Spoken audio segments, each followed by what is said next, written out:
citizen of Daybourne would have recognized her tall and slender silhouette striding along the top of the levee, that great sloping barrier which was the high ground for the lands along the mighty Mississippi.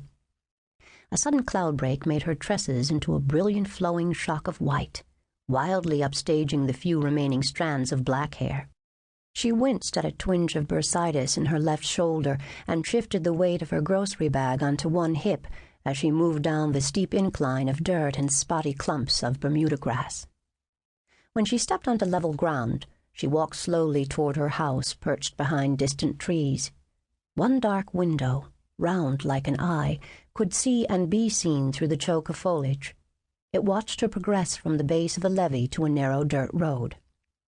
The mansion of 47 rooms had been standing for nearly 150 years.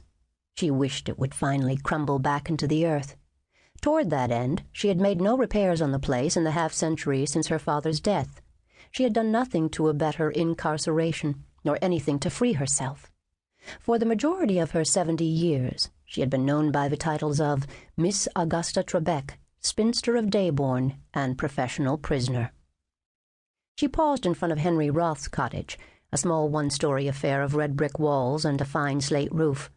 The garden was ablaze with exotic flowers growing in wavy bands of brilliant primary colors. She had always coveted this house for its simplicity of form and manageable space.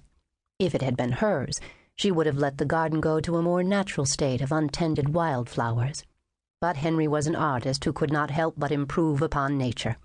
Every day of his life he improved blocks of stone with his chisel to create beautiful and most unnatural things.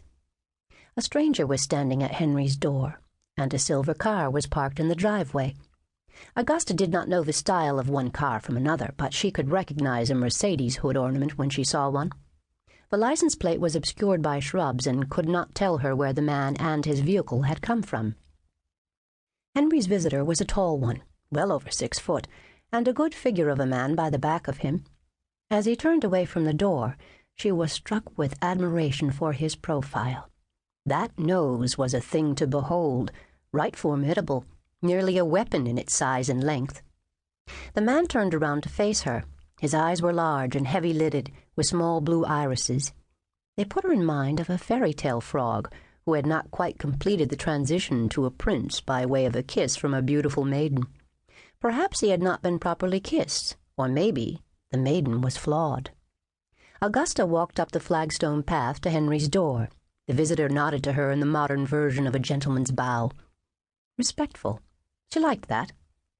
He was not a very young man, but there was no gray in the longish brown hair to help her fix his place in time. He might be in that awkward phase before the onset of middle age. She was near enough to note the fabric of his 3-piece suit, and by that heavy material she made him a northerner from a colder state of autumn. "Hello," he said with a smile that was at once loony and beguiling. Augusta smiled back before she realized what she was doing. Now she pressed her lips together in a more dignified and non-committal line. "Henry's not expected back from New Orleans till early evening." "Thank you. I'll come back later." He handed her a white business card. She was charmed by this small gesture.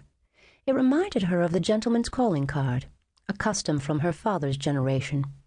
He pointed to her grocery bag. "May I help you with that? It looks rather heavy." Apparently he was from good family, or at least his mother had raised him right. By his accent, she narrowed his compass points to the northeastern corner of the country. Augusta placed her brown paper sack in the crook of his arm, slyly reveling in his look of surprise as he realized how heavy the bag really was. She had carried greater weights. Beneath the light cotton dress was a well-toned body, kept in good order by spurning any form of transportation but her own good legs, and by carrying all her own burdens. She scrutinized his business card. Charles Butler, consultant. A line of academic credentials trailed after his name, like boxcars on a train. Could any man be that overeducated? And now she learned that Mr. Butler had carelessly misplaced a very good friend. "Perhaps you've seen her."